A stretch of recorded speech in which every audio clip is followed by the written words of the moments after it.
Hello friends, मैं doctor Archana Singh अपने cure and care clinic में आपका बहुत बहुत स्वागत करती हूँ। मैं आज आपको होम्योपैथिक मेडिसिन के द्वारा थ्रीटेंड और रिकरेंट एबॉर्शन को कैसे रोक सकते हैं इसकी जानकारी देना चाहती हूँ। अगर आपको हमारा वीडियो अच्छा लगे तो उसको लाइक एंड शेयर ज़रूर करें और सब्सक्राइब करने के लिए सब्सक्राइब का बटन दबाएँ। दोस्तों, आपको पता ही होगा कि थ्रीटेंड और रिकरेंट अबॉर्शन बहुत सी महिलाओं को होता है। थ्रीटेंड और रिकरेंट अबॉर्शन, आप पहले ये जानिए कि ये होता क्या है। बहुत ही सिंपल लैंग्वेज में मैं आपको बताना चाहती हूँ कि अर्ली स्टेज ऑफ प्रेगनेंसी में, मतलब या तो प्रेगनेंसी 8 सप्ताह से 12 सप्ताह के बीच हो या 6 सप्ताह से 12 सप्ताह के बीच में हो, उस समय अगर किसी भी प्रेग्नेंट लेडी को वेजाइनल डिस्चार्ज होता है, उस समय फ्रैंक ब्लीडिंग होती है। और एक चीज़ और मैं बता दूं आपको, इन सब के होते हुए हमारा जो सर्विक्स है वो ओपन नहीं होता, वो डायलेट नहीं होता है। वहाँ से थोड़ी थोड़ी ब्लीडिंग होती रहेगी, ब्लैक डिस्चार्ज आता रहेगा।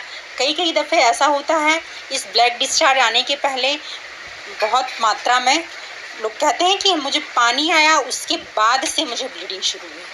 तो ये थ्रीटेंड एबॉर्शन के इसको आप कह सकते हैं। कई बार ऐसा होता है कि प्रेग्नेंट लेडीज़ के पेट में दर्द बहुत ज़्यादा होता है, ऐंठन बार बार होती है, उसके बाद फिर वेजाइनल ब्लीडिंग शुरू हो जाती है। कई बार वेजाइनल ब्लीडिंग बूंद बूंद करके होती है और कई बार बहुत ज़्यादा होने लगती है।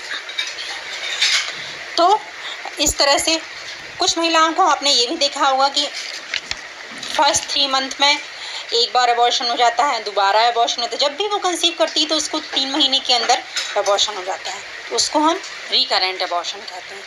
कम से कम अगर 3 महीने के अंदर बार बार एबॉर्शन हो रहा है, इसका मतलब ये है कि वो रिकरेंट एबॉर्शन है। रिकरेंट एबॉर्शन में भी यही लक्षण होते हैं। महिला को पेट में दर्द अचानक शुरू होता है, दर्द शुरू होने के बाद उसको धीरे धीरे वेजाइनल डिस्चार्ज आने लगता है और सर्विक्स ओपन नहीं होता और ये डिस्चार्ज बना रहता है। पेट में ऐंठन, दर्द, ये सब होता रहता है। महिला को बहुत ही ज़्यादा थकान महसूस होती है। ये है रिकरेंट एबॉर्शन के लक्षण। अब मैं आपको बताती हूँ कि होम्योपैथिक मेडिसिन से भी इन एबॉर्शन का ट्रीटमेंट कैसे संभव है। सभी लोग इस तरह की कंडीशन आने पर मैक्सिमम ये दवा लेते हैं, वो दवा लेते हैं, बहुत दिखाते हैं, इतना इन्वेस्टिगेशन कराते हैं, सब कुछ होता है, लेकिन होम्योपैथिक मेडिसिन के थ्रू भी इसको रोका जा सकता है। होम्योपैथिक मेडिसिन ना केवल पेशेंट के एबॉर्शन को ट्रीट करती हैं या रिकरेंट एबॉर्शन को ट्रीट करती हैं, थ्रीटेंड एबॉर्शन को ट्रीट करती हैं, बल्कि पेशेंट की हेल्थ को भी ट्रीट करती हैं। पेशेंट का एबॉर्शन या मिसकैरेज किस कारण से हुआ है, उस कारण को भी ये ठीक कर देती हैं। जब भी होम्योपैथिक मेडिसिन लेते हैं तो पेशेंट की कंप्लीट हिस्ट्री लेना बहुत ही ज़रूरी होता है। आई मीन उसकी पास्ट हिस्ट्री क्या है, उसकी प्रेजेंट हिस्ट्री क्या है। अगर पास्ट हिस्ट्री में रिकरेंट एबॉर्शन या थ्रीटेंड एबॉर्शन की हिस्ट्री मिल रही है तो पेशेंट को ये थ्रीटेंड एबॉर्शन का मेन कारण है। मैं कुछ मेडिसिन आपको बताने जा रही हूँ, होम्योपैथिक मेडिसिन बताने जा रही हूँ जो थ्रीटेंड एबॉर्शन और रिकरेंट एबॉर्शन को रोकती हैं और इस तरह के एबॉर्शन में हमेशा दी जाती हैं।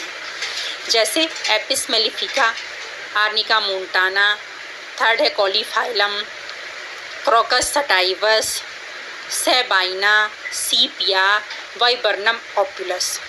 ये होम्योपैथिक मेडिसिन है जो थ्रीटेंड और रिकरेंट एबॉर्शन में मेनली यूज़ की जाती हैं। आज मैं आपको केवल 1 या 2 मेडिसिन के बारे में बताऊंगी जो बहुत ही ज़्यादा होम्योपैथिक फिजिशियन यूज़ करते हैं।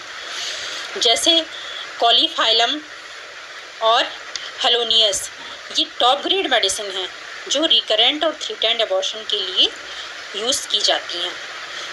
कई बार क्या होता है कि ब्लैक डिस्चार्ज के साथ, फाउल स्मेल के साथ पेट में, लोअर एब्डोमेन में बहुत ज़्यादा दर्द होता है और स्मेल बहुत ही फाउल होती है। उस कंडीशन में हम कॉलीफाइलम इस्तेमाल करते हैं। कॉलीफाइलम क्यों हम लेते हैं? कॉलीफाइलम क्यों को कम से कम उसकी 10-10 बूंदें हम 5 से 7 दिन लेते हैं और इसके बाद